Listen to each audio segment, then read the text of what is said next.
नमस्कार साथियों, कैसे हो आप सभी। स्वागत है हमारे राजरी क्लासेज के यूट्यूब चैनल पर। स्वागत करता हूं मैं घनश्याम सैनी आप सभी का। और आज की क्लास में हम टॉपिक लेंगे राजस्थान के लोक संत। लोक संतों से लोक संतों से तात्पर्य है ऐसे संत जिन्होंने राजस्थान को एक नई दिशा दी थी। ऐसे संत जिन्होंने राजस्थान में व्याप्त धार्मिक कुरीतियों को दूर करने के लिए विभिन्न उपदेश दिए और अपने उपदेशों से राजस्थान के लोगों का कल्याण किया। आइए बढ़ते हैं क्वेश्चन आंसर की इस नई श्रृंखला में।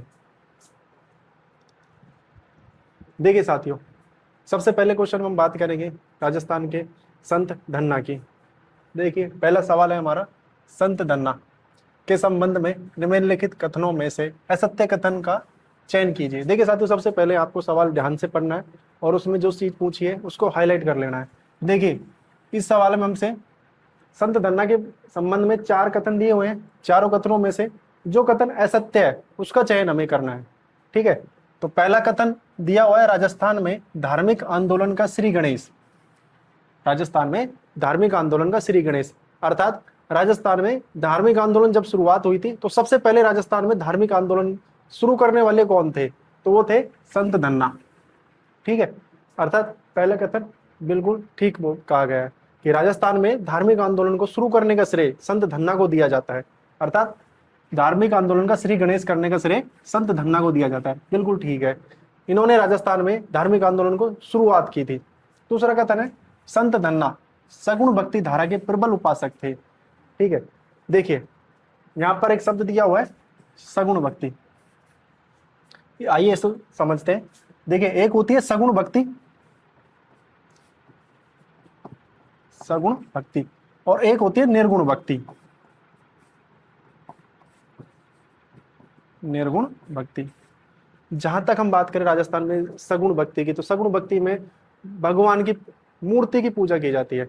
ऐसी परंपरा जिसके अंदर भगवान की मूर्ति, उनके गुणों को एक साकार रूप में मानकर पूजा की जाती है, उसे सगुण भक्ति कहा जाता है। वहीं हम बात करें राजस्थान में निर्गुण भक्ति की, तो ऐसी भक्ति जिसमें ईश्वर को निर्गुण आकार में मानकर, उसका कोई स्वरूप या आकार न मानकर, एक उसकी अपने मन में एक प्रतिमा का निर्माण करके उसका नाम का स्मरण करके हम जब भक्ति करेंगे तो उसे निर्गुण भक्ति कहा जाता है। इस भक्ति में व्यक्ति के द्वारा उसके नाम का बार बार उच्चारण किया जाता है, उसके गुणों का स्मरण किया जाता है, और इस भक्ति के द्वारा मूर्ति पूजा नहीं की जाती है।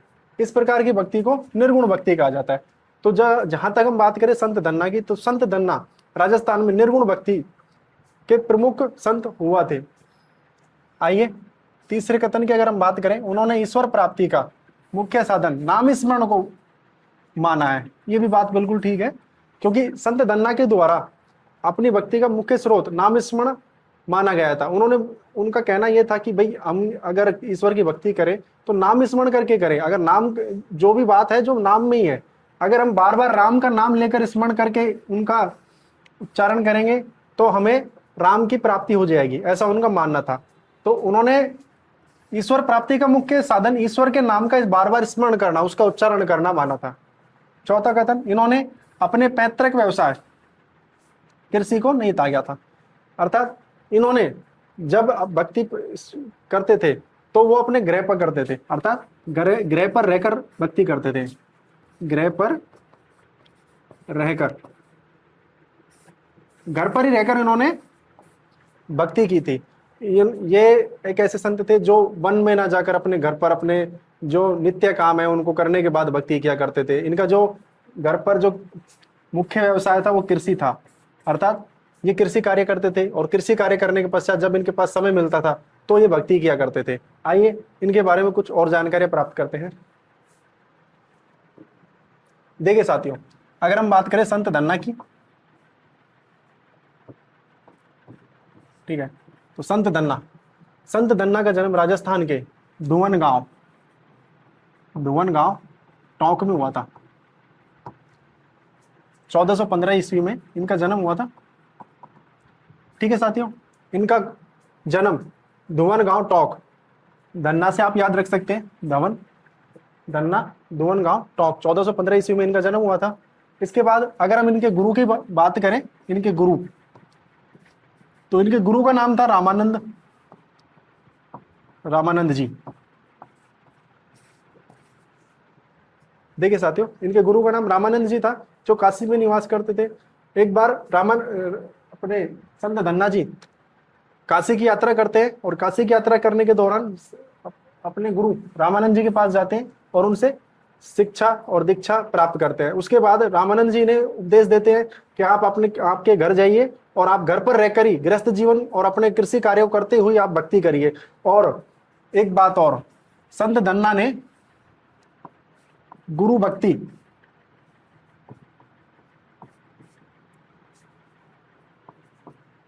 भक्ति को महत्व दिया था।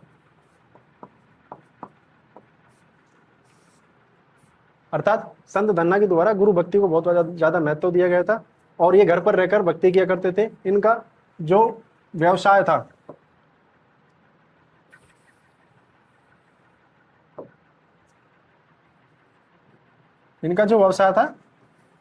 कृषि था। इन्होंने कृषि कार्य करते हुए भक्ति की थी, और ये निर्गुण भक्ति परंपरा,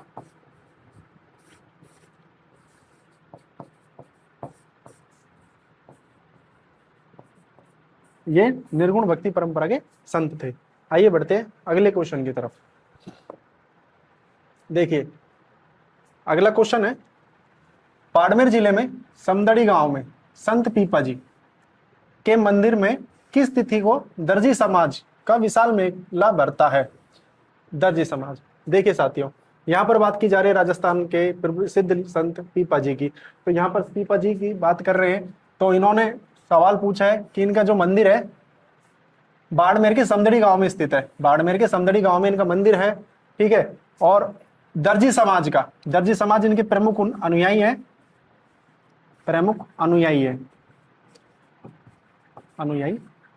इनके प्रमुख अनुयायी दर्जी समाज के लोग होते हैं। और उनका मेला भरता कब है? कथन ए है वैशाख शुक्ल तृतीया, बी भाद्रपद शुक्ल एकादशी, सी कार्तिक की पूर्णिमा, और चौथा ऑप्शन है चैत्र शुक्ल पूर्णिमा। देखिए साथियों, बात करें संत पीपा जी, तो इनका मेला चैत्र शुक्ल पूर्णिमा को भरता है। इनका मेला चैत्र शुक्ल पूर्णिमा को समदड़ी गांव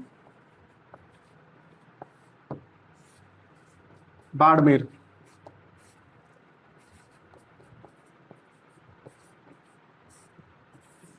समदड़ी गांव बाड़मेर में भरता है। आइए हम इनके बारे में अन्य जानकारियां प्राप्त करें। संत पीपा जी, देखिए साथियों, अगर हम संत पीपा जी के बारे में बात करें तो मुख्य जानकारियां, पहली बात, ये गागरोन के शासक थे, गागरोन के शासक। दूसरी बात, ये खींची राजपूत थे, खींची राजपूत। तीसरी बात, इनके गुरु का नाम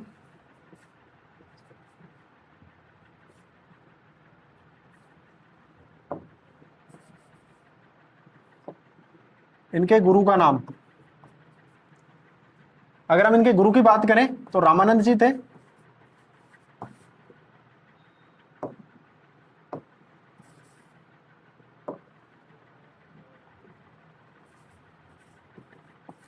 इनके गुरु रामानंद जी थे, और इन्होंने भी संत धन्ना की तरह गृहस्थ जीवन के साथ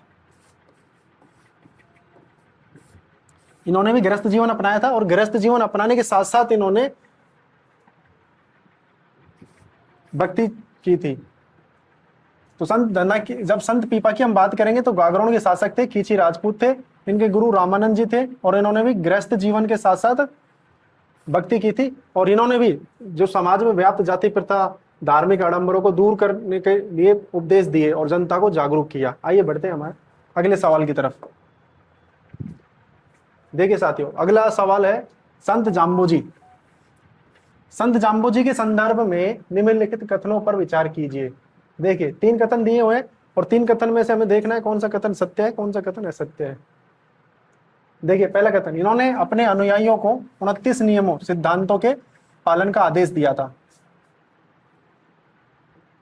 देखिए संत जाम्बोजी की अगर हम बात करेंगे तो इन्होंने 29 नियमों के लिए एक विश्नोई संप्रदाय, इन्होंने एक विश्नोई संप्रदाय की स्थापना 1485 ईस्वी में की थी। 1485 ईस्वी में उस संप्रदाय के सभी लोग 29 नियमों का पालन करते थे, इसलिए इस संप्रदाय को विस प्लस नोई 29 नियमों का पालन करने वाली विश्नोई संप्रदाय के नाम से संबोधित किया जाता है। दूसरा, इन्होंने पर्यावरण के प्रति अत्यधिक लगाव के कारण पर्यावरण वैज्ञानिक कहा जाता है। बिल्कुल ठीक है, पहला कथन भी ठीक है, दूसरा कथन भी ठीक है। विश्नोई संप्रदाय की सबसे बड़ी खासियत यही है कि वो जीवों की रक्षा के लिए और पर्यावरण के लिए अपने प्राणों का उत्सर्ग करने के लिए भी नहीं चूकते हैं। ये एक ऐसी संप्रदाय है जिन्होंने पेड़ों की रक्षा के लिए राजस्थान में अपने प्राणों का त्याग करके और बलिदान दे करके इतिहास में नाम दर्ज करवाया है। हम बात करेंगे अमृता देवी बिश्नोई की।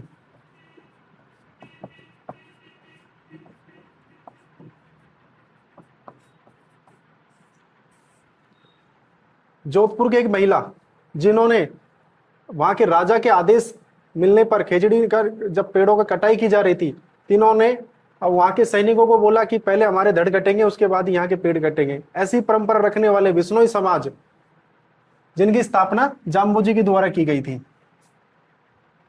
कथन नंबर 3, विश्नोई संप्रदाय का इतिहास जीव कल्याण, वृक्षों की रक्षा, प्राणोत्सर्ग के लिए जाना जाता है। बिल्कुल ठीक कथन है। तो तीनों कथन सत्य है। आंसर होगा डी, 1, 2 और 3 तीनों कथन सत्य है। आइए बढ़ते हैं अगले सवाल की तरफ। अगला सवाल है, मुकाम बीकानेर में संत जाम्बोजी की स्मृति में वर्ष में 2 बार विशाल मेले का आयोजन किन तिथियों को होता है? कथन ए ऑप्शन है भाद्रपद कृष्ण अष्टमी, चैत्र शुक्ल पूर्णिमा, फाल्गुन की अमावस्या, आश्विन की अमावस्या, कार्तिक की अमावस्या, बैसाख की पूर्णिमा, भाद्रपद शुक्ल एकादशी, फाल्गुन की पूर्णिमा। देखिए, मुकाम बीकानेर में बात करें तो संत जाम्बोजी का जो मेला है वो फाल्गुन और आश्विन के अमावस्या के दिन भरता है। फाल्गुन की अमावस्या और आश्विन की अमावस्या को संत जाम्बोजी की अगर हम बात करें तो संत जाम्बोजी का जन्म पीपासर, इनका जन्म पीपासर में हुआ था, जबकि इनकी समाधि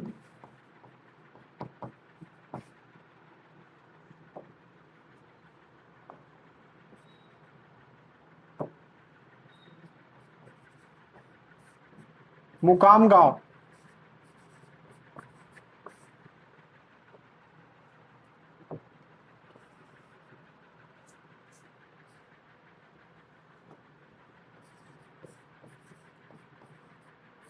मुकाम तालवा में इनकी समाधि है, जबकि इनकी मृत्यु लालासर गांव में हुई थी। लालासर गांव। तो इनसे संबंधित 3 स्थल है, तीनों के तीनों आपको याद रखने। इनका जन्म पीपासर गांव में हुआ था, समाधि मुकाम तालवा में है, जबकि इनकी मृत्यु लालासर गांव में हुई थी। इन्होंने विश्नोई धर्म संप्रदाय की स्थापना की थी। 29 जिस संप्रदाय में 29 नियमों का पालन किया जाता है, और इनका वर्ष में 2 बार मेला मुकाम तालवा में फाल्गुन की अमावस्या और आश्विन की अमावस्या को बढ़ता है। आइए बढ़ते हैं अगले क्वेश्चन की तरफ। देखिए, क्वेश्चन नंबर 5 क्या है? संत जसनाथ जी। अब बात करेंगे संत जसनाथ जी की। संत जसनाथ जी के जीवन से जुड़ी घटनाओं के संदर्भ में निम्नलिखित कथनों पर विचार कीजिए। देखिए, पहला कथन है, इन्होंने लोहे पांगल नामक तांत्रिक का घमंड चकनाचूर किया था। बिल्कुल ठीक बात है, इन्होंने लोहे पांगल नामक तांत्रिक का घमंड चकनाचूर किया था। कथन 2, इन्होंने बीकानेर के शासक राव लूणकरणसर को राजपद पाने का वरदान दिया था। यह कथन भी ठीक है। संत जसनाथ जी के पास बीकानेर के शासक राव लूणकरणसर आए थे उस समय, तो उन्होंने इनको आशीर्वाद दिया था कि आप जाइए और बीकानेर का शासन आपको मिल जाएगा। तो बीकानेर के शासक राव लूणकरण को राजपद पाने का आशीर्वाद इन्होंने दिया था। तीसरा कथन, जब इनकी चारों तरफ ख्याति फैल गई थी तो दिल्ली के जो सुल्तान थे सिकंदर लोदी, इनसे बहुत प्रभावित हुए और उन सिकंदर लोदी जो इनके चमत्कारों से प्रभावित हुए उन्होंने कतियासर बीकानेर के अंदर इनको भूमि दान की थी। ये कथन भी एकदम ठीक है। देखिए ये कथन, पहला कथन एकदम ठीक है, कथन 2 भी एकदम ठीक है, कथन 3 भी एकदम ठीक है। आंसर हो जाएगा हमारा डी। कथन 1, 2 और 3 तीनों ठीक है। संत जसनाथ जी के बारे में हम बात करें, जसनाथ जी, देखिए संत जसनाथ जी, इनके बारे में जो जगह फेमस है वो कतियासर बीकानेर है। कतियासर बीकानेर, कतियासर बीकानेर इनके लिए फेमस है। दूसरा, इन्होंने जसनाती संप्रदाय की स्थापना की। जसनाती संप्रदाय, अब 2 चीजें याद रखिए, संत जसनाथ जी का जन्म कतियासर बीकानेर में हुआ था तथा इनके द्वारा जसनाती संप्रदाय की स्थापना की थी। अगला सवाल है, संत जसनाथ जी और विश्नोई संप्रदाय के प्रवर्तक संत जाम्बोजी का परस्पर ऐतिहासिक मिलन किस वर्ष हुआ था? देखिए साथियों, इस सवाल को देखते हैं। संत जसनाथ जी और संत विश्नोई संप्रदाय के संत जाम्बोजी का आपस में मिलन कब हुआ था? तो ये हुआ था 1500 ईस्वी में। अगर हम बात करें 1500 ईस्वी में संत जसनाथ जी और संत जाम्बोजी दोनों आपस में परस्पर मिले थे। 1482 ईस्वी संत जसनाथ जी का जन्म हुआ था। 1485 विश्नोई संप्रदाय की स्थापना।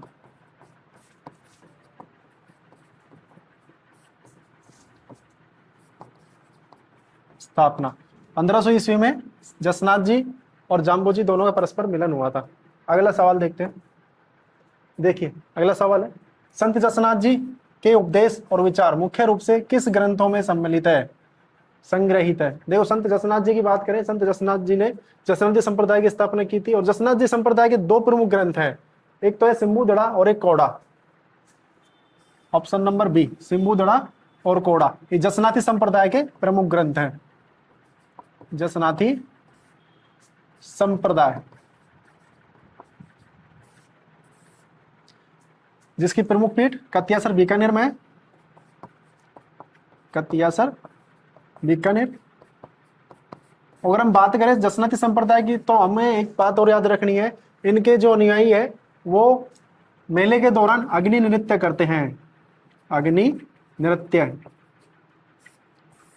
आपसे पूछा जाए किस संप्रदाय के लोग अग्नि नृत्य में भाग लेते हैं, तो जसनाती संप्रदाय के लोग हैं जो अग्नि नृत्य में भाग लेते हैं। अगर हम बात करें जंब संहिता और जंब सागर की, तो ये, अगर हम बात करें जंब संहिता जंब सागर, ये दोनों जाम्बोजी के द्वारा लिखे ग्रंथ है। विश्नोई धर्म प्रकाश, विश्नोई धर्म प्रकाश, ये विश्नोई संप्रदाय के लोगों के लिए लिखा गया ग्रंथ है, अर्थात विश्नोई धर्म से संबंधित है। बात करें पीपा पर्ची और चेतावनी, आपको चेतावनी ग्रंथ याद रखना है। चेतावनी ग्रंथ पीपा जी से संबंधित है, ये पीपा जी के द्वारा हस्तलिखित ग्रंथ है। आइए बढ़ते हैं अगले सवाल की तरफ। देखिए अगला सवाल, निम्नलिखित में से कौन सा कथन संत जसनाथ जी के संबंध में असत्य है?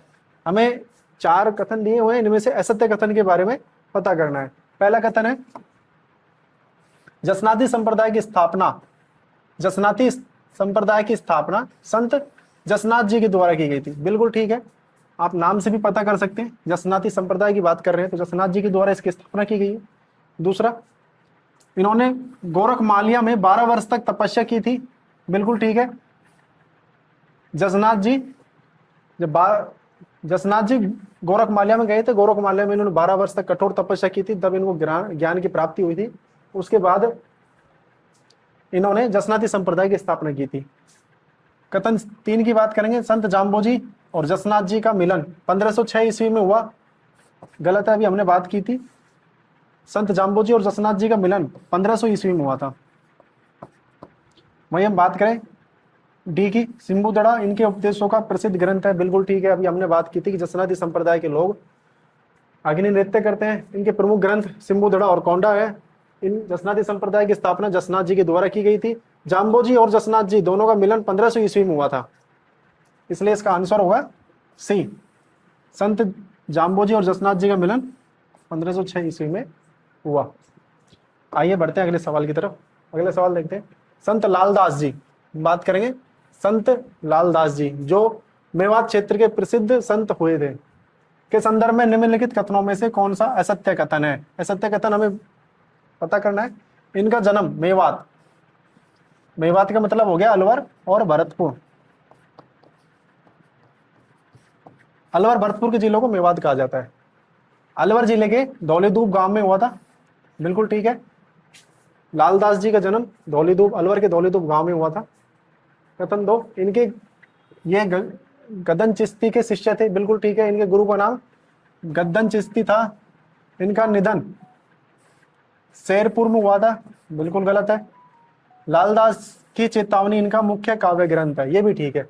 देखिए अगर हम बात करें संत लालदास जी की, तो संत लालदास जी जिनका जन्म मेवात क्षेत्र के अलवर के धौलीधूप गांव में हुआ था, ठीक है। लेकिन जहां तक हम बात करें इनकी मृत्यु की, तो इनकी मृत्यु नंगला जहाज, नंगला जहाज जो भरतपुर में स्थित है, नंगला जहाज भरतपुर में इनकी मृत्यु हुई थी। और बात करें हम शेरपुर की, तो शेरपुर में इनकी समाधि है, शेरपुर में इनकी समाधि है। यह भी अलवर में पड़ता है, अलवर में स्थित शेरपुर जो गांव है उसमें संत लालदास जी की समाधि स्थित है। इनके गुरु का नाम गद्दन चिश्ती था और इन्होंने हिंदू मुस्लिम एकता पर जोर दिया था। इनका कहना था कि दोनों धर्म है, हिंदू और मुसलमान दोनों में कोई कमी नहीं है, इन दोनों धर्मों की अच्छाइयों को ग्रहण करना चाहिए, बुराइयों को दूर करना चाहिए। इन्होंने हिंदू मुस्लिम एकता पर भी बल दिया था। आइए बढ़ते हैं अगले क्वेश्चन की तरफ। मेवात क्षेत्र में संत लालदास जी द्वारा संचालित धार्मिक और सामाजिक सुधारों के संदर्भ में निम्नलिखित कथनों पर विचार कीजिए। देखिए साथियों 3 कथन दिए हुए हैं। पहले कथन की अगर हम बात करेंगे तो देखिए इन्होंने नैतिक शुद्धता पर बल दिया, इन्होंने नैतिक शुद्धता पर बल दिया। देखिए साथियों नैतिक शुद्धता की बात करें तो नैतिक शुद्धता का अर्थ होता है कि मनुष्य के जो विचार हैं उनके विचारों में शुद्धता होनी चाहिए, उनके वचन सत्य होने चाहिए तथा उनके कर्म अपने वचनों के अनुसार होने चाहिए। अर्थात ऐसा ना हो कि हमारे विचार ही शुद्ध हैं लेकिन कर्म हमारे गलत है, ऐसा नहीं होना चाहिए। विचार और कर्म दोनों में समानता होनी चाहिए।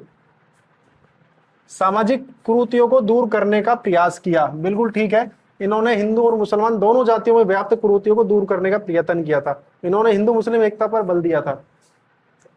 इन्होंने हिंदू मुस्लिम दोनों धर्मों की अच्छाइयों को अपनाने का संदेश दिया, बिल्कुल ठीक बात है। इन्होंने हिंदू धर्म और मुस्लिम धर्म दोनों संप्रदाय के लोगों को बताया कि आपके धर्म में जितनी भी अच्छाई हैं आप उनको ग्रहण कीजिए, आप उनके अनुसार उनका अनुसरण कीजिए। इनका मानना था ईश्वर और अल्लाह एक है तथा दूसरों को कष्ट पहुंचाने वाले का जीवन स्वयं कष्ट में हो जाता है। ये बात बिल्कुल ठीक है। इन्होंने यही बोला था कि ईश्वर और अल्लाह अर्थात दो अलग अलग धर्मों के जो ईश्वर है वो दोनों के दोनों समान है और जो एक दूसरे प्राणी को कष्ट जो पहुंचाएगा वो उसका जीवन स्वयं ही कष्ट में हो जाएगा, ऐसा उनका मानना था। तो ये तीनों कथन सत्य हैं, इसलिए इसका आंसर होगा डी। कथन 1, 2 और 3, कथन 1, 2 और 3 तीनों सत्य हैं। आइए बढ़ते हैं अगले सवाल की तरफ। देखिए हमारा अगला सवाल है राजस्थान के किस लोक संत के जीवन का प्रारंभिक पेशा लूटमार करना था जो कालांतर में सन्यासी के उपदेश से बदलकर निर्गुण संत बन गए थे। देखिए संत पीपा की अभी हमने बात की, ये गागरोण के शासक थे और खींची राजपूत थे और इनके गुरु का नाम रामानंद जी था। संत धन्ना धुवन टोक में इनका जन्म हुआ था, ये भी रामानंद जी के शिष्य थे। संत हरिदास जी और संत लालदास जी, संत लालदास जी के बारे में भी हम बात कर चुके हैं। इनका जन्म धौलीधूप अलवर में हुआ था। गद्दन चिश्ती इनके गुरु के नाम थे और हिंदू मुस्लिम दोनों धर्मों के लोगों को उपदेश दिया करते थे। यही बात करें हम संत हरिदास जी, देखिए प्रारंभिक पेशा इनका लूटमार करना था।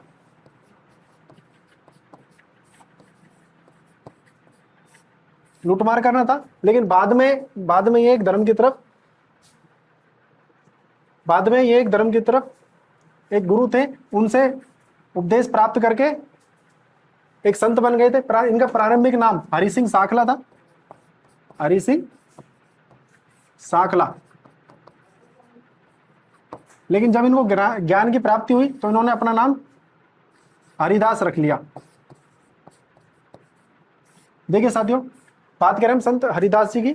संत हरिदास जी के प्रारंभिक नाम हरि सिंह साखला था। ये प्रारंभिक पेशा इनका लूटमार करना था, लेकिन बाद में एक गुरु के संपर्क में आए, उनके बाद इनके विचारों में परिवर्तन आया। विचारों में परिवर्तन आने के बाद ये लोगों को उपदेश देने लगे, जिसके कारण इन्होंने अपना नाम संत हरिदास जी रख लिया था, संत हरिदास जी रख लिया था। और इन्हें राजस्थान का वाल्मीकि कहते हैं। क्या कहते हैं? राजस्थान का वाल्मीकि, राजस्थान का वाल्मीकि, इन्हें राजस्थान का वाल्मीकि कहते हैं। इसके अलावा इनके बारे में कुछ अन्य महत्वपूर्ण तथ्यों में इनके द्वारा लिखित ग्रंथ मंत्र राज प्रकाश, मंत्र राज प्रकाश और संत हरिदास जी की वाणी, संत हरिदास जी वाणी, ये इनके दो प्रमुख ग्रंथ हैं। इसके अलावा इन्होंने निष्कलंक निरंजनी संप्रदाय की स्थापना की। निरंजनी संप्रदाय, इन्होंने निरंजनी संप्रदाय की स्थापना की थी। देखिए, संत हरिदास जी के बारे में हम बात करें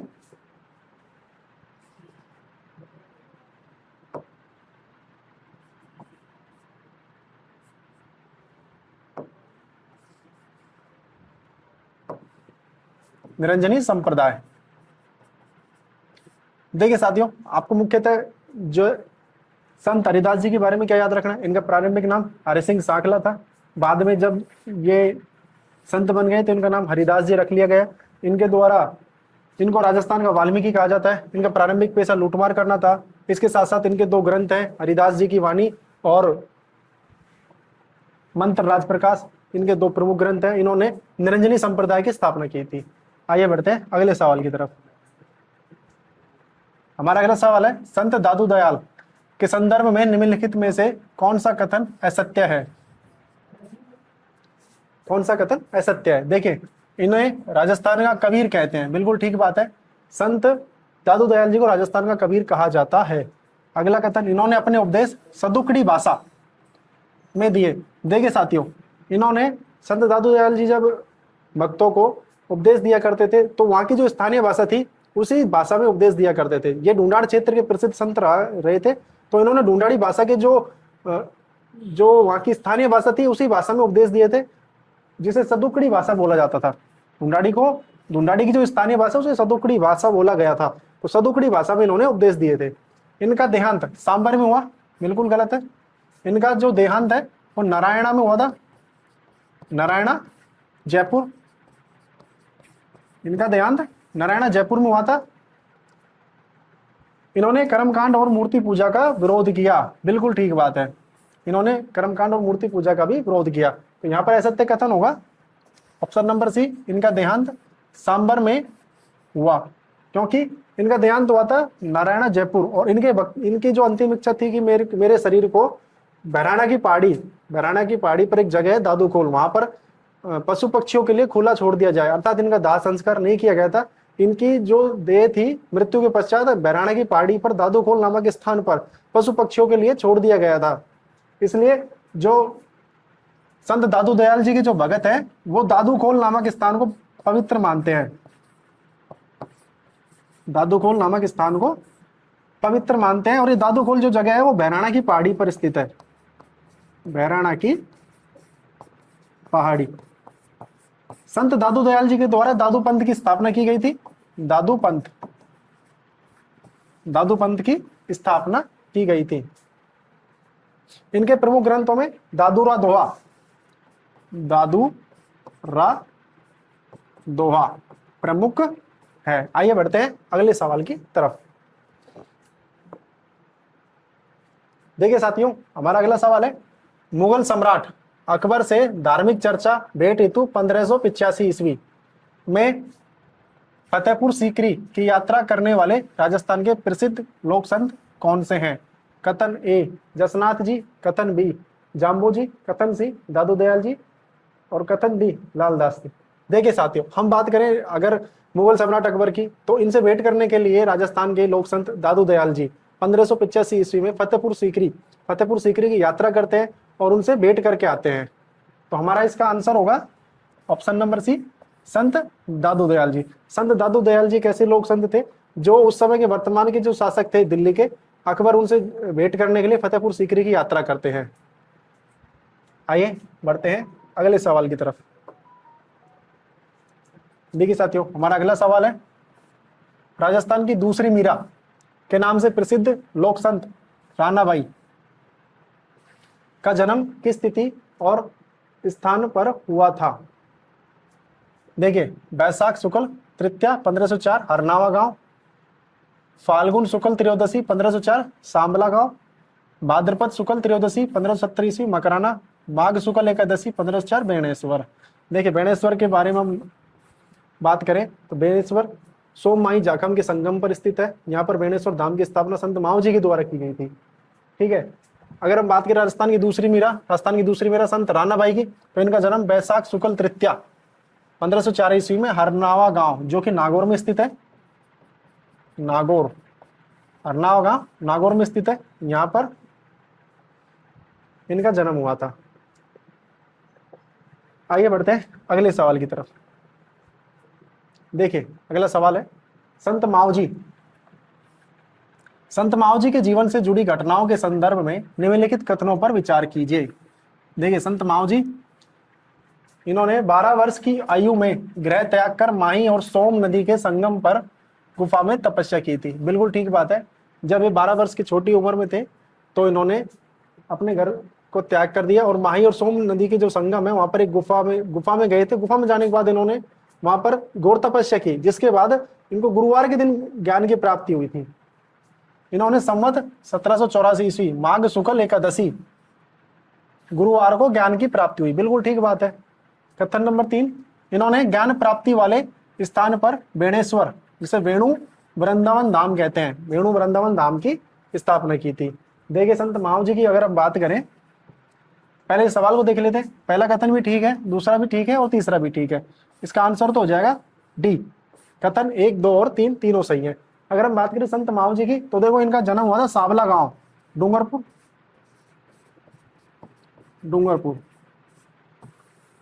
सांवला गांव डूंगरपुर में जन्म हुआ था। देखिए, संत माओ जी की बात करें, संत माओ जी का जो जन्म है सांवला गांव डूंगरपुर में हुआ था। ये कृष्ण के भगत थे और इनके जो भगत हैं वो कल की अवतार भगवान विष्णु के 10वें अवतार के रूप में जानते हैं। संत माओ जी भगवान विष्णु के 10वें अवतार कल की अवतार के रूप में इनकी पूजा करते हैं। कल के अवतार के रूप में इनकी पूजा करते हैं। इन्होंने माघ शुक्ल एकादशी गुरुवार के दिन इनको ज्ञान की प्राप्ति हुई थी तथा ज्ञान प्राप्ति के बाद इन्होंने बेणेश्वर धाम की स्थापना की थी, जहां पर, आइए बढ़ते हैं अगले क्वेश्चन की तरफ। देखिए, संत माओ जी के प्रसिद्ध ग्रंथ चौपड़े वर्ष में केवल किस पावन अवसर पर बाहर निकाले जाते हैं? होली, दिवाली, आश्विन की अमावस्या और फाल्गुन की पूर्णिमा। देखिए, हम बात करें संत माओ जी के द्वारा लगभग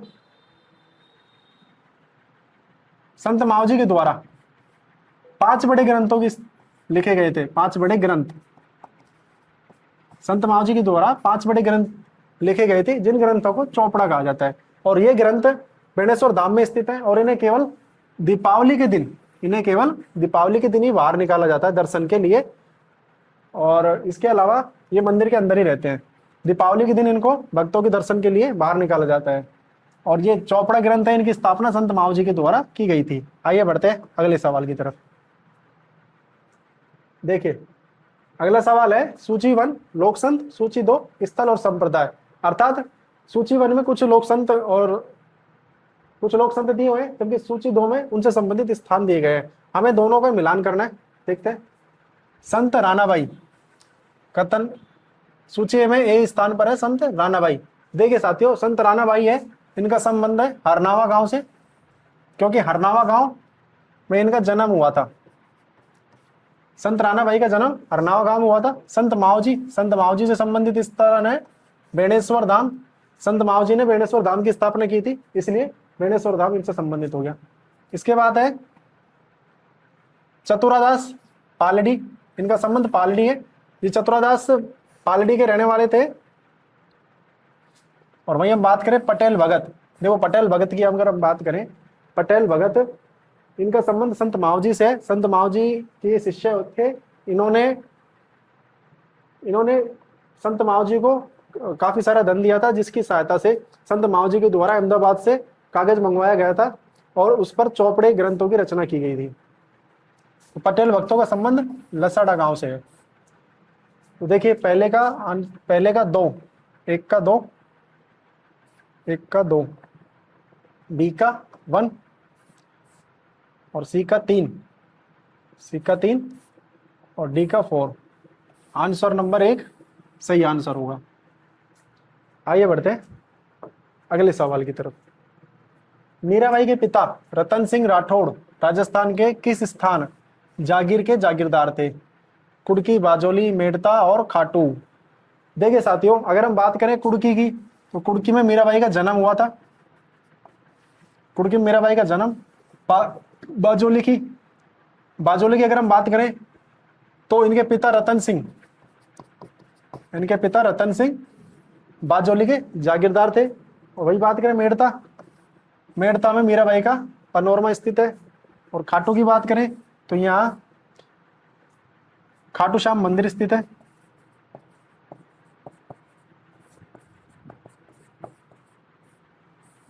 जहां खाटू श्याम मंदिर है स्थित है।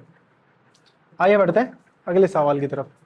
देखिए हमारा अगला सवाल है कथन ए, मीराबाई की भक्ति पद्धति में माधुर्य भाव तथा श्रद्धा की प्रधानता थी। इसका कारण क्या है? मीराबाई गिरधर गोपाल को ही अपना सर्वस्व और पति मानकर एकांत भक्ति का वह नाम स्मरण करती थी। देखिए अगर हम बात करें मीराबाई की, तो मीराबाई राजस्थान की राधा जिन्हें कहा जाता है। मीराबाई जिनका जन्म कुड़की गांव में हुआ था, इनके पिता रतन सिंह थे जो बाजोली के जागीरदार थे। इनका विवाह जो महाराणा सांगा के ज्येष्ठ पुत्र थे, महाराणा सांगा के जो ज्येष्ठ पुत्र थे भोजराज, उनके साथ हुआ था। लेकिन किसी कारणवश भोजराज उनकी शादी के कुछ समय पश्चात ही उनकी मृत्यु हो गई थी। तो मतलब संत मीराबाई थी, वो इनका विवाह होने के कुछ समय पश्चात ही विधवा हो गई थी। इसके बाद ये मीराबाई वहां पर स्थित मंदिर में कृष्ण भक्ति करने लग गई थी।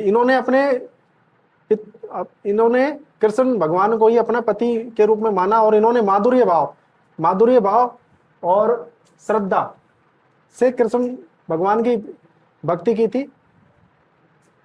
और लास्ट में जाके जब इन्होंने मेवाड़ छोड़ा, उसके बाद ये अपने रणछोड़ दास मंदिर जो द्वारका में स्थित है, द्वारका में स्थित रणछोड़ दास मंदिर में चली गई। वहां पर ही इन्होंने देह का त्याग कर दिया था। तो ये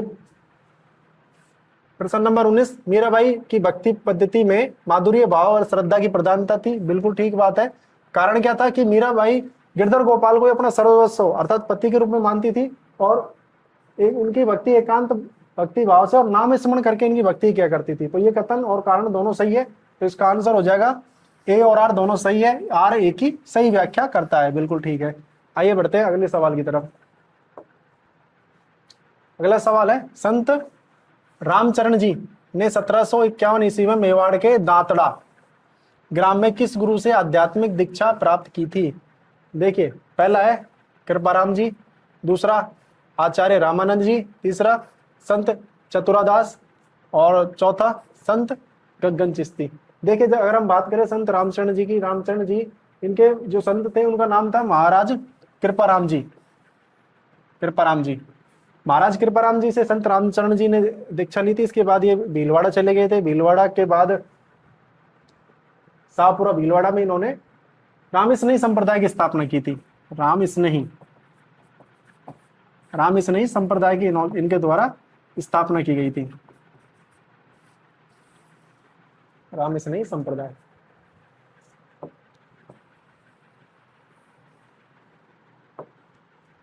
देखिए तो इसका आंसर होगा महाराज कृपादास जी। अगर हम बात करें रामचरण जी की, रामानंद जी की, आचार्य रामानंद जी की, तो इनके शिष्य थे पीपा जी और धन्ना जी। वही बात करें गद्दन चिश्ती की, तो गद्दन चिश्ती के जो शिष्य थे उनका नाम था लालदास जी।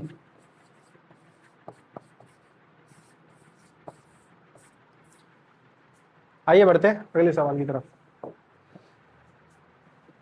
भीलवाड़ा में साधना के दौरान मूर्ति पूजकों द्वारा परेशान किए जाने पर संत रामचरण जी किस स्थान पर चले गए थे?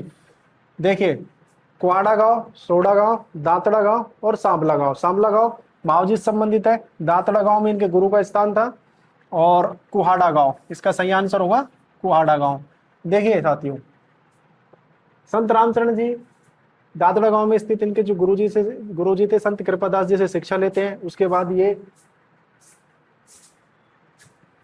भीलवाड़ा की तरफ चले जाते हैं। वहां पर इनके भीलवाड़ा में जब ये पूजा साधना कर रहे थे, पूजा साधना के दौरान जो मूर्ति पूजक थे, क्योंकि जो संत रामचरण जी थे निर्गुण उपासक थे, ये मूर्ति पूजा में विश्वास नहीं करते थे, ये राम का नाम लेते थे और निर्गुण भक्ति किया करते थे।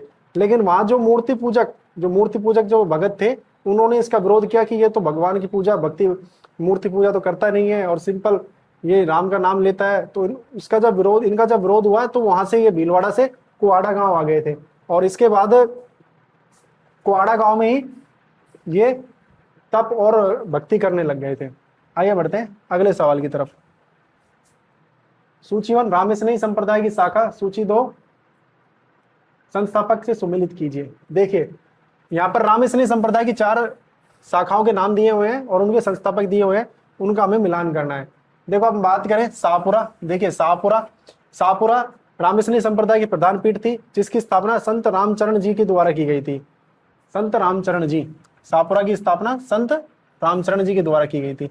वहीं अब इनकी अन्य शाखा की बात करें तो रैण शाखा। देखिए रैण शाखा की स्थापना दरियाव जी के द्वारा की गई थी। वहीं हम बात करें सिंहथल की स्थापना संत हरिरामदास जी के द्वारा, खेड़ापा की रामदास जी के द्वारा। देखिए दोबारा देखिए इस सवाल को। शाहपुरा भीलवाड़ा में रामस्नेही संप्रदाय की प्रधान पीठ स्थित है, जिसकी स्थापना संत रामदास जी के द्वारा की गई थी। और एक बात और याद रखनी है, शाहपुरा भीलवाड़ा में फूलडोल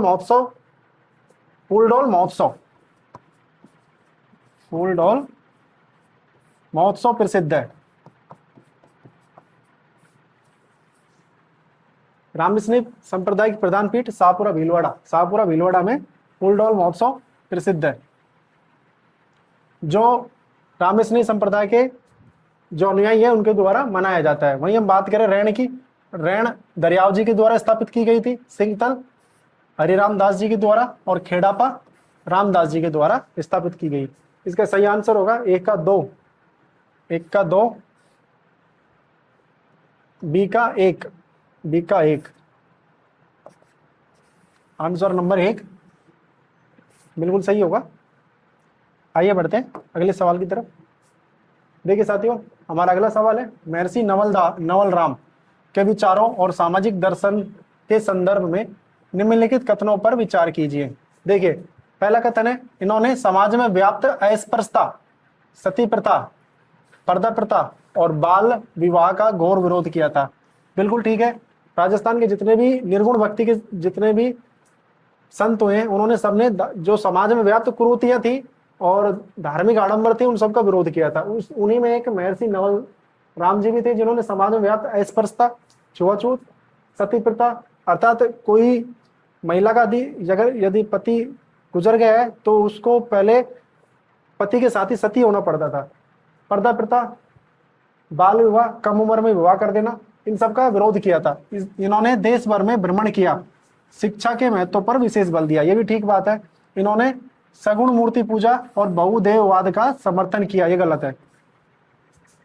देखिए साथियों, महर्षि नवल राम की बात करें तो इन्होंने समाज में व्याप्त अस्पृश्यता, पर्दा प्रथा, बाल विवाह आदि प्रकार की कुरीतियों का विरोध किया था। इसके अलावा इन्होंने पूरे देश का भ्रमण किया था और मतलब सभी जगह भ्रमण करके वहां पर शिक्षा व्यवस्था को सुदृढ़ करने तथा अपने समाज को शिक्षित करने पर जोर किया था। इन्होंने मूर्ति पूजा का विरोध किया था और वहीं इन्होंने एकेश्वरवाद को बढ़ावा दिया था। एकेश्वरवाद अर्थात इनका मानना था कि सिर्फ और सिर्फ एक ही ईश्वर है, इनको अलग अलग रूप में पूजना बेकार है, हमें सिर्फ एक परमात्मा की पूजा करनी चाहिए, ना कि अलग अलग देवताओं की पूजा करनी चाहिए। इन्होंने एकेश्वरवाद को बढ़ावा दिया था, वहीं बहुदेववाद का विरोध किया था। तो कथन 1 और 2 सही है, तीसरा गलत है। कथन 1 और 2 सही है, इसका आंसर होगा ए। आइए बढ़ते हैं अगले सवाल की तरफ। अगला सवाल है महर्षि नवल राम द्वारा स्थापित नवल संप्रदाय। देखिए एक सवाल तो ये बन जाता है कि महर्षि नवल राम के द्वारा कौन से संप्रदाय की स्थापना की गई थी। तो नवल संप्रदाय की स्थापना की गई थी। इसकी प्रधान पीठ राजस्थान के किस शहर में स्थित है। नागौर, जोधपुर, बीकानेर और जयपुर। देखिए इसका सही आंसर है जोधपुर। नवल संप्रदाय की प्रधान पीठ जोधपुर में स्थित है। आइए बढ़ते हैं अगले सवाल की तरफ। अगला सवाल है सांगणिया धूणी।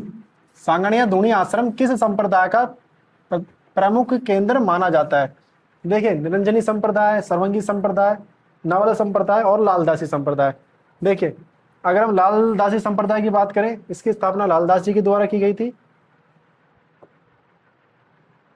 इनकी स्थापना लालदास जी के द्वारा की गई थी। लालदास जी के द्वारा की गई थी, जिनका जन्म धौली 2 बलवर में हुआ था, जिनकी मृत्यु नंगला जान भरतपुर में हुई थी और इनकी समाधि शेरपुर में, जहां पर इनका मेला भरता है। वहीं हम बात करें नवल संप्रदाय की, तो नवल संप्रदाय की अभी बात की थी हमने, जोधपुर में इसकी प्रधान पीठ स्थित है। निरंजनी संप्रदाय की अगर हम बात करें, निरंजनी संप्रदाय हरि सिंह साखला जो प्रारंभ में लूटमार किया करते थे, बाद में संत बन गए थे, जिनका प्रारंभिक नाम हरि सिंह साखला था, बाद में हरिदास जी हो गया था, और जिन्होंने निरंजनी संप्रदाय की स्थापना की थी। और चौथा ऑप्शन है सर्वंगी संप्रदाय। देखिए सर्वंगी संप्रदाय जो है सांगणिया धूणी से संबंधित है। सांगणिया धूणी से संबंधित कौन सा संप्रदाय? सर्वंगी संप्रदाय। इसका आंसर होगा सर्वंगी संप्रदाय। आइए बढ़ते हैं अगले सवाल की तरफ। बाबा खीवादास महाविद्यालय की स्थापना हेतु सांगणिया धूणी के पीठाधीश्वर खीवादास जी महाराज को भारत के किस राष्ट्रपति द्वारा सम्मानित किया गया था।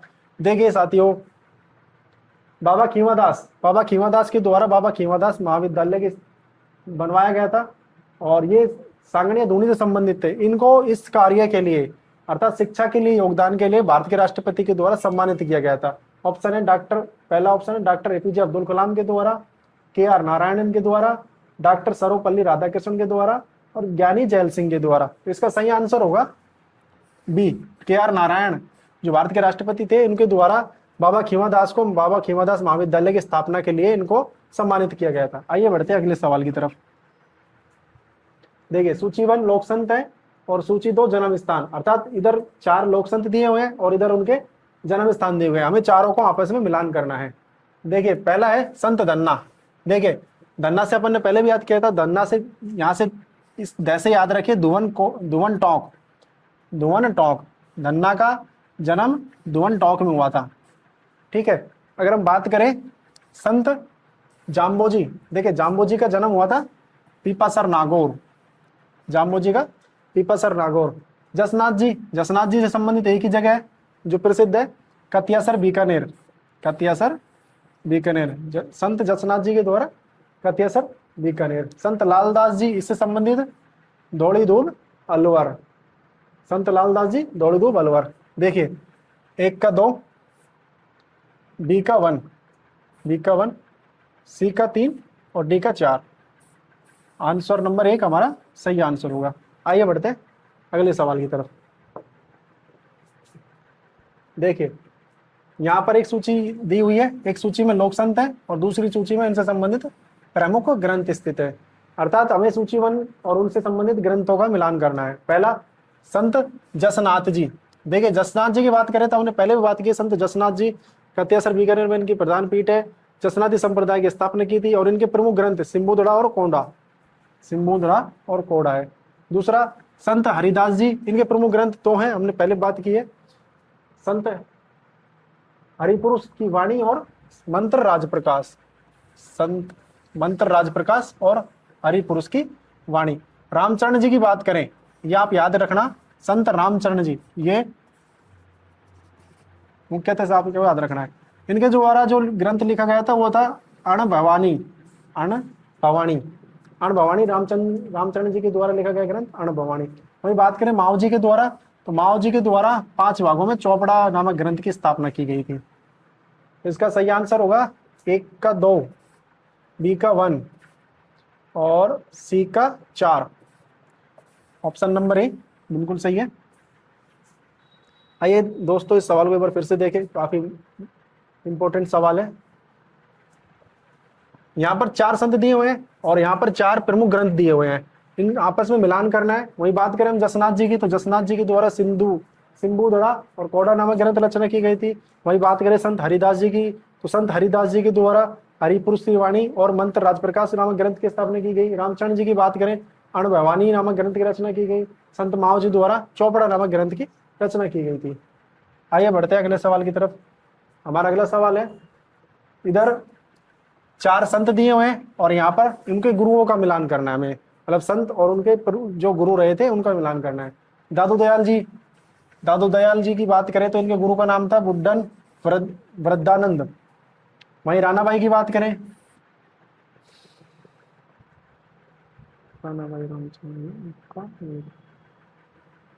देखिए संत दादू दयाल जी की बात करें, इनके गुरु का नाम था बुड्ढन वृद्धानंद। संत रानाबाई की बात करें तो इनके गुरु का नाम था करताराम। वहीं संत रामचरण जी की बात करें, रामचरण जी के जो गुरु का नाम था वो था कृपाराम। और महर्षि नवल राम की बात करें तो इनका गुरु का नाम था चतुरादास।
देखिए साथियों इस सवाल को देखते हैं।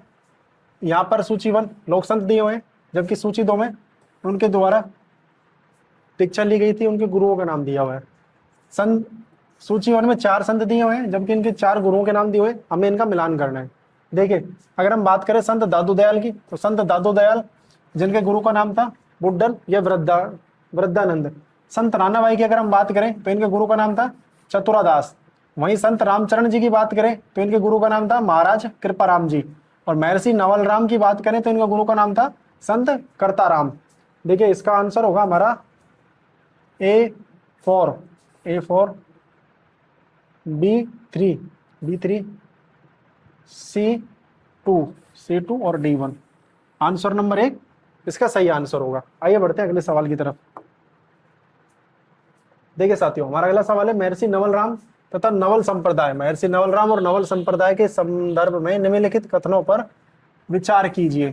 इनका जन्म नागौर के हरसोलाव गांव में दलित समुदाय में मेहतर परिवार में हुआ था। बिल्कुल ठीक बात है, महर्षि नवल राम मेहतर परिवार से संबंधित रखते थे, ये दलित थे और इनका जो जन्म हुआ था वो हरसोलाव गांव नागौर में स्थित है, वहां पर इनका जन्म हुआ था। दूसरा कथन है, इन्होंने समाज में व्याप्त अस्पृश्यता,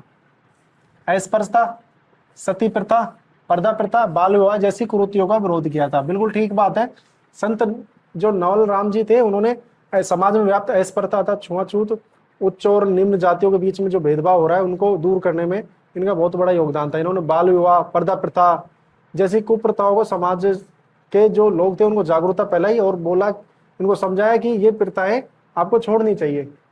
तीसरा कथन है, मारवाड़ के शासक महाराजा मानसिंह इनका आदर करते थे तथा नवल संप्रदाय के प्रधान पीठ जोधपुर में स्थित है। बिल्कुल ठीक बात है। अगर हम बात करें नवल संप्रदाय की प्रधान पीठ जोधपुर में स्थित है और वहां के जो राजा थे उस समय के महाराजा मानसिंह वो उनके अनुयायी थे। तीनों कथन सत्य हैं, इसलिए इसका आंसर होगा डी। कथन 1, 2 और 3 तीनों सत्य हैं। आइए बढ़ते हैं अगले सवाल की तरफ। मध्यकालीन राजस्थान के लोक संतों को उनके जन्म वर्ष के अनुसार बढ़ते क्रम प्राचीन से नवीन में व्यवस्थित कीजिए। देखिए, पहले नंबर पे जाम्बोजी, दूसरे संत जसनाथ जी, तीसरे लालदास जी और चौथे धन्ना। अगर हम बात करें जन्म वर्ष के हिसाब से प्राचीन से नवीन, तो सबसे पहले राजस्थान में भक्ति आंदोलन को शुरू करने का श्रेय दिया गया था धन्ना। तो सबसे पहले संत धन्ना जी, संत धन्ना। इसके बाद संत जाम्बोजी, संत जाम्बोजी। तीसरे हमारे संत हैं लालदास जी, जसनाथ जी। तीसरे हमारे संत हैं जसनाथ जी, जसनाथ जी। और इसके बाद लालदास जी। अर्थात कालक्रम की बात करें तो सबसे पहले राजस्थान के जो संत थे, जो संत धन्ना, जिन्होंने राजस्थान में भक्ति आंदोलन शुरू करने का श्रेय दिया जाता है। उसके बाद संत जाम्बोजी का जन्म हुआ था। इसके बाद जसनाथ जी का जन्म हुआ था। वैसे हालांकि जसनाथ जी और जाम्बोजी का कालखंड एक जैसा ही है, लेकिन जाम्बोजी का जन्म पहले हुआ था, जसनाथ जी का उसके बाद हुआ था। इसके बाद लालदास जी और इसके बाद लालदास जी, इसके बाद लालदास जी का जन्म हुआ था। तो हमारा सही आंसर होगा 4, 1, 2, 3। 4, 1, 2, 3। आंसर चारों ही ऑप्शन ठीक नहीं है। इसका आंसर होगा 4, 1, 2, 3। देखिए साथियों, अगले सवाल की तरफ बढ़ते हैं। अगला सवाल है, सूची 1 धार्मिक स्थल, समाधि और सूची 2 संबंधित तिथियां मेला से सम्मिलित करना है। जाम्बोजी, अगर हम बात करें जाम्बोजी की, जिनकी समाधि मुकाम तालवा में स्थित है। जसनाथ जी, जिनकी समाधि कत्यासर बीकानेर में स्थित है। लालदास जी, जिनकी समाधि शेरपुर में है। और रानाबाई अरनावा में है। देखिए, सूची 2 में आयोजन की तिथि और मेला, आश्विन, माघ और चैत्र शुक्ल सप्तमी। देखिए, साल में 3 बार मेला भरता है जसनाथ जी संप्रदाय के लोगों का। जसनाथी संप्रदाय के जो लोग हैं वो साल में 3 बार मेला भरता है, आश्विन, माघ और चैत्र शुक्ल सप्तमी की। वही बात करें फाल्गुन और आश्विन की अमावस्या, फाल्गुन और आश्विन की अमावस्या, तो ये जाम्बोजी संप्रदाय के लोग जिनका फाल्गुन और आश्विन की अमावस्या को मेला भरता है। इसके बाद बात करें शेरपुर लालदास जी संप्रदाय, लालदासी संप्रदाय के लोग हैं, उनका मेला भरता है आश्विन एकादशी और माघ पूर्णिमा। वहीं अरनावा रानाबाई, इनका मेला भरता है भाद्र शुक्ल त्रयोदशी को। इसका आंसर होगा बी का 1, बी का 1, 1 का 2, सी का 4 और डी का 3। ऑप्शन नंबर 1 इसका सही आंसर होगा। अर्थात जाम्बोजी, जिनका समाधि स्थल मुकाम तालवा है, उनका मेला फाल्गुन और आश्विन की अमावस्या को भरता है। वहीं हम बात करें जसनाती संप्रदाय, कत्यासर बीकानेर में इनकी प्रमुख पीठ है और इनका मेला वर्ष में 3 बार आश्विन, माघ और चैत्र शुक्ल सप्तमी को भरता है। इसके बाद बात करें हम शेरपुर, लालदास जी की समाधि है शेरपुर में, उनका मेला आश्विन एकादशी व माघ की पूर्णिमा वर्ष में 2 बार भरता है। वहीं अरनावा रानाबाई, जिसे राजस्थान की दूसरी मीरा कहते हैं, इनका मेला भाद्रपद शुक्ल त्रयोदशी को भरता है। आइए बढ़ते हैं अगले क्वेश्चन की तरफ।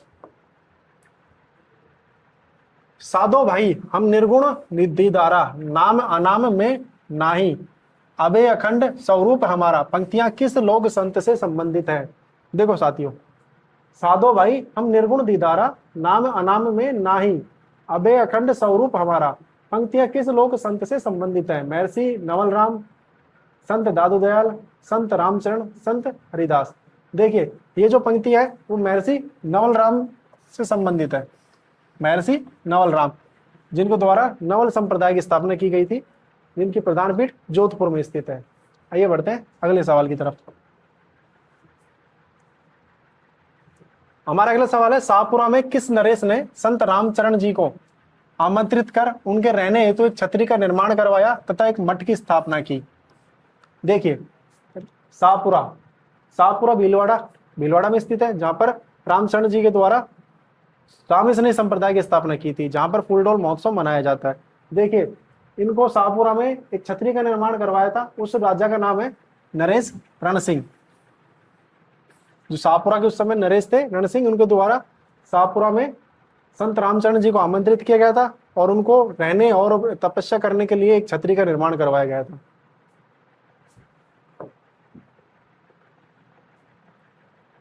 तो दोस्तों, ये थी हमारा अंतिम सवाल। और कैसी लगी हमारी क्लास, आप कमेंट, शेयर, लाइक जरूर करें और अधिक जानकारी के लिए हमारे चैनल को सब्सक्राइब करें। धन्यवाद।